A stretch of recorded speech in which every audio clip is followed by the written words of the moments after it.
Vi vil godt fortælle om kernekraft og hvordan det fungerer. Kernekraft er en måde, hvor at man kan lave energi. Og det foregår under forskellige atomkerneprocesser. Den ene hedder fusion, hvor at man ligesom binder to atomer sammen, hvor der bliver udløst energi. Og den anden er fission, hvor man spalter to atomer, eller et atom, hvor der så også bliver frigivet helt vildt meget energi. Fission går ligesom ud på, at man spalter nogle tomme atomkerner, som for eksempel uran 235. Og her har vi lige et skema af det. Den her fission starter med, at uran 235 indfanger en neutron, og så sker der en spontan fission af uran 236, hvor den ligesom bliver spaltet i to andre atomer, og nogle neutroner, der er til overs, som ligesom er indfanget af nogle andre uran 235 kerner. Så det ligesom sker en kædereaktion i spaltningen, så energien ligesom kan føres videre. Så nogle fordele og ulemper ved kernekraft. Nogle fordele er blandt andet, at der er meget lav CO2-udledning, fordi det udleder næsten ingen drivhusgasser at lave det her kernekraft. Så er der også meget høj energi, man får ud. At altså en uran kan ligesom udlede rigtig meget energi. Det er også en stabil energikilde, da det ikke kræver nogen specielle vejrforhold eller noget til ligesom at skulle producere energien. Ulemper ved det er omkostninger, at et anlæg måske koster rigtig meget, og ulykker især, som man også har set før i historien, hvor det ligesom meget store ulykker kan det skabe.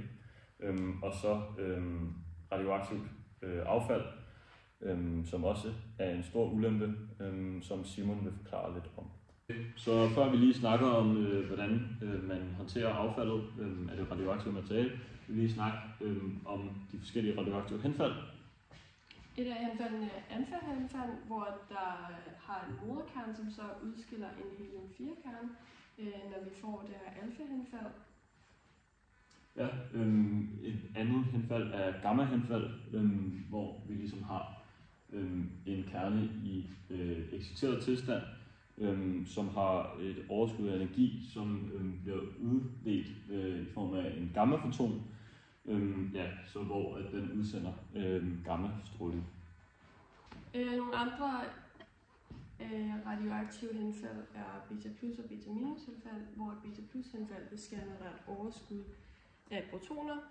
Der sker det, at en proton i atomkernen bliver omdannet til en neutron under udsendelse af en positron, som er elektronens antipartikel, og en neutrino.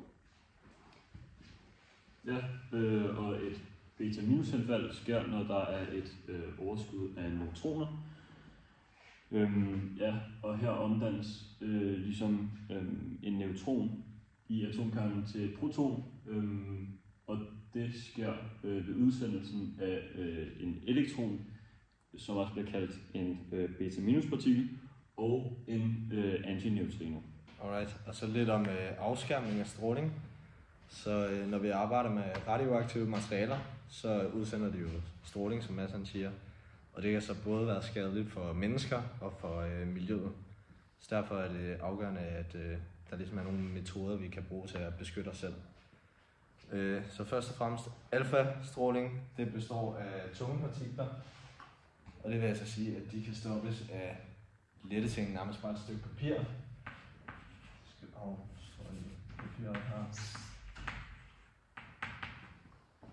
Og så har vi beta-stråling, som består af elektroner, og det er mere gennemtrængende end alfa-stråling, så det kræver lidt tykkere materiale, som glas eller plastik, for at blive stoppet.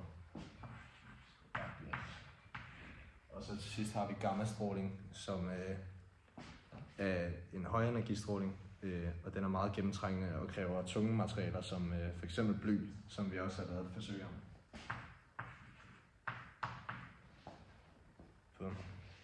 Yes. Og de her forskellige typer afskærmning bygger på de grundlæggende principper, altså afstand, tid og materialer.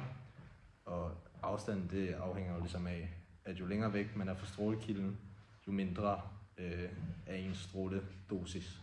Og tid handler om, at jo kortere tid du opholder dig i nærheden af de her radioaktive strålinger, desto mindre bliver du altså udsat for det.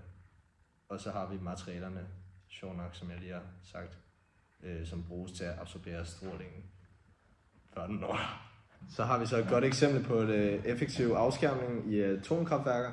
Her er reaktorerne, de er omgivet af store betonkubler, som både beskytter arbejdstagere og omgivelserne mod strålingen.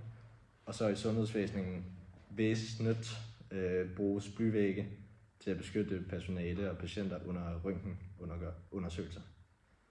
Så ja, kort sagt, så er afskærmning af stråling helt vildt grundlæggende en del af sikkerheden, når vi arbejder med radioaktive stoffer.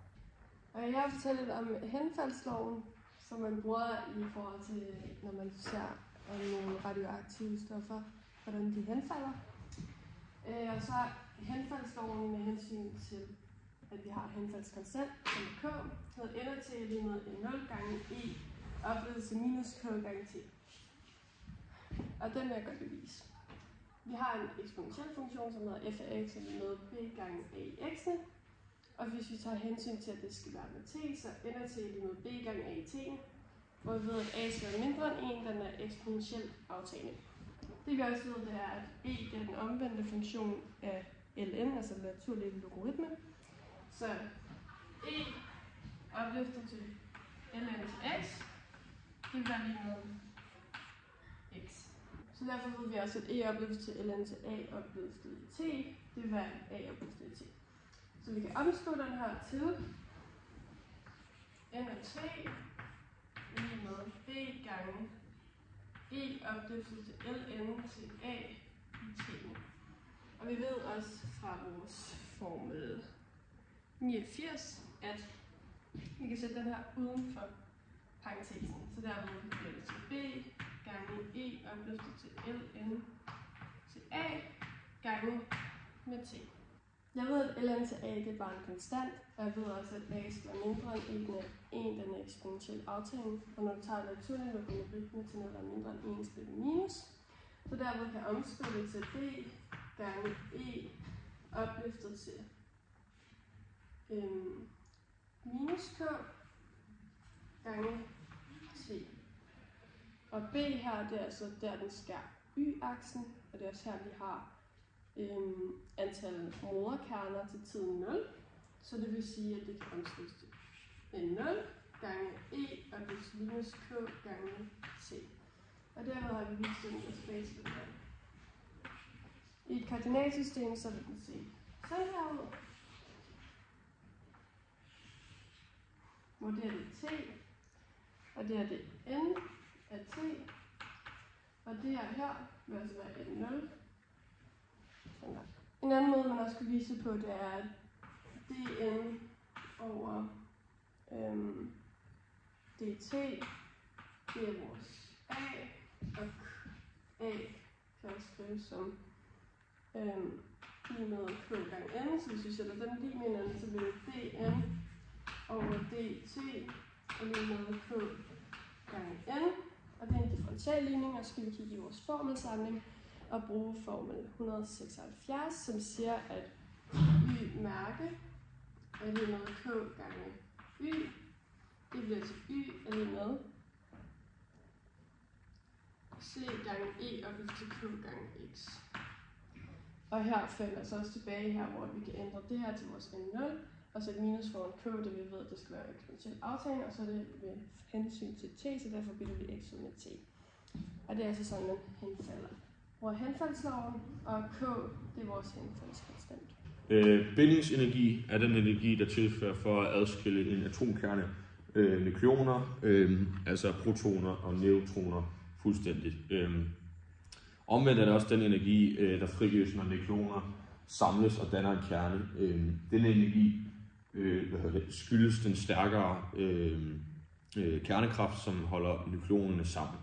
Så når kernerne dannes, er der den samlede masse mindre end summen af de enkelte protoner og neutroner. Forskellen kaldes massedefekten. Den manglende masse bliver så omdannet til bindingsenergi i overensstemmelse med Einsteins formel, som er E lig med m gange c i anden, hvor energi og masse er ækvivalente.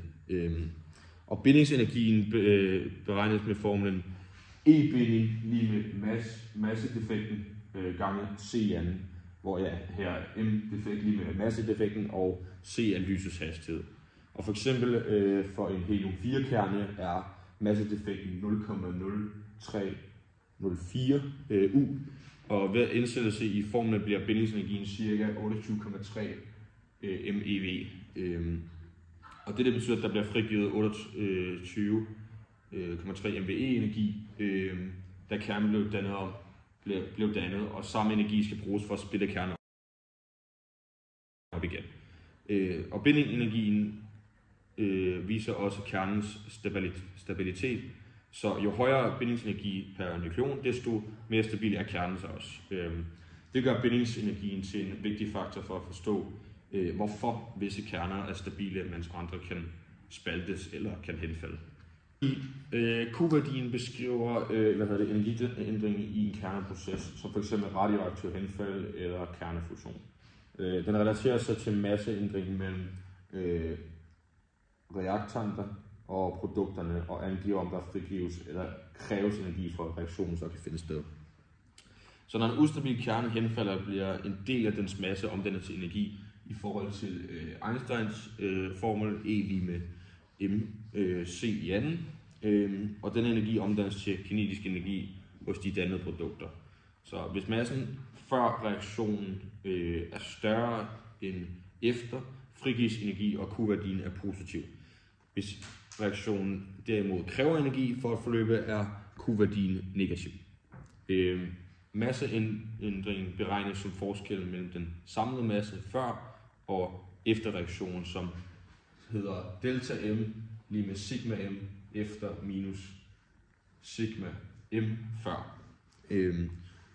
Og Q-værdien beregnes dernæst som Q lige med minus delta M gange C i anden, hvor igen C er lysets hastighed, og resultatet giver energiændring i enheden MeV. For eksempel kan en kerneproces, hvor helium-4-kerne og en nikkel-60 kerne reagerer og danner sig zink-63 og en neutron. Have en negativ Q-værdi på minus 7,97 MeV. Det betyder, at reaktionen kræver en energitilførsel på 7,91 MeV for at kunne ske. Så sammenfattende kan man så også sige, at en positiv Q-værdi betyder, at der frigives energi, og reaktionen sker spontant, og en negativ Q-værdi betyder, at reaktionen kræver energi for at forløbe. Så Q-værdien er derfor en vigtig faktor for at bestå energibalancen i kerneprocesser.